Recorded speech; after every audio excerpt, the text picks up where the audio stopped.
তাই এদের জন্য কিছু ভাবা উচিত এইখানকার সরকারকে, কারণ ওরা তো অবলা জানোয়ার, ওরা তো আর কিছু বোঝে না। খুবই কষ্ট লাগে ভাই জানোয়ারদের দেখে। হ্যালো গাইস, কেমন আছো তোমরা? সব ভালো আছো? আজকে আমাদের মিনি ব্লগে তোমাদেরকে স্বাগত জানাই। আর মিনি ব্লগে হচ্ছে ঘর থেকে মসজিদ, মসজিদ থেকে কাজ। তা আগে মসজিদ যাব, নামাজ পড়বো, তারপরে কাজে যাব। তা তোমরা সাথে থাকো। প্রচুর গরম ভাই, মক্কা শহরে প্রচুর গরম।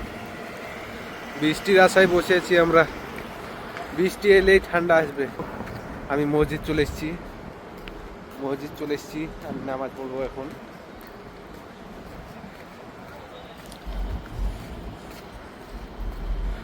দেরি হয়ে গেছে একটু, কোনোদিন দেরি হয় না, আজকে একটু দেরি হয়ে গেছে।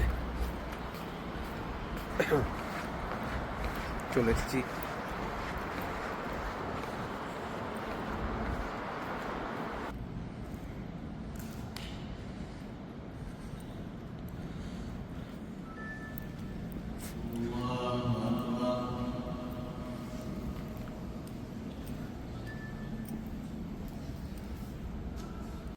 ফাইনালি দোস্ত নামাজ পড়া শেষ হলো, এবার আমি যাব কাজে।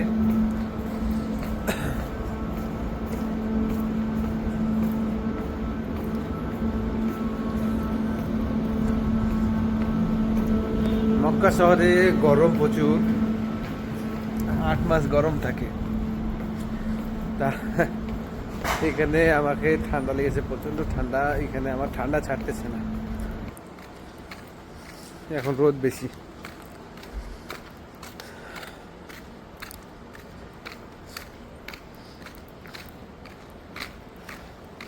এখানে মানুষদের তো কিছু হয় না, মানুষদের কোনো সমস্যা নাই, কিন্তু এখানে যে জানোয়ার পশু আছে না, এগুলা একটু কষ্টতে থাকে। তাই এদের জন্য কিছু ভাবা উচিত এইখানকার সরকারকে, কারণ ওরা তো অবলা জানোয়ার, ওরা তো আর কিছু বোঝে না। খুবই কষ্ট লাগে ভাই জানোয়ারদের দেখে। আছে কিন্তু কথা দেয়নি, ওদেরকে বুঝে নিতে হবে। আমাদের জ্ঞান দিয়েছে, সব কিছু দিয়েছে, মানুষের কোনো কষ্ট নাই এখানে, কিন্তু জানোয়াররা অনাহারে মরে এখানে।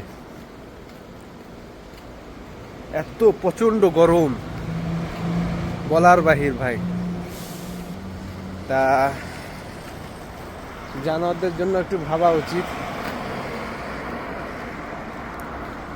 আমাদের দেশে তো এরকম গরম না, আমাদের দেশে অত ভাবতেও হয় না। আমি রোজ কবুতরকে পানি দিই, এখানে একটা পানি দিই, বিড়ালে খাই। তো ফাইনালি আমি কাজের সাইডে চলে এলাম। ওয়ালাইকুম সালাম। হ্যাঁ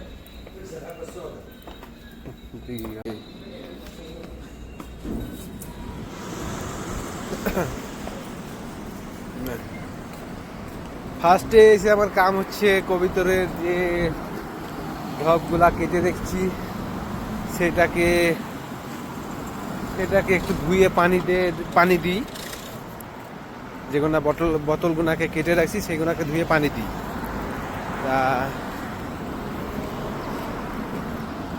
এই তো বোতল দেখছো, এই বোতল ধুয়ে দিই।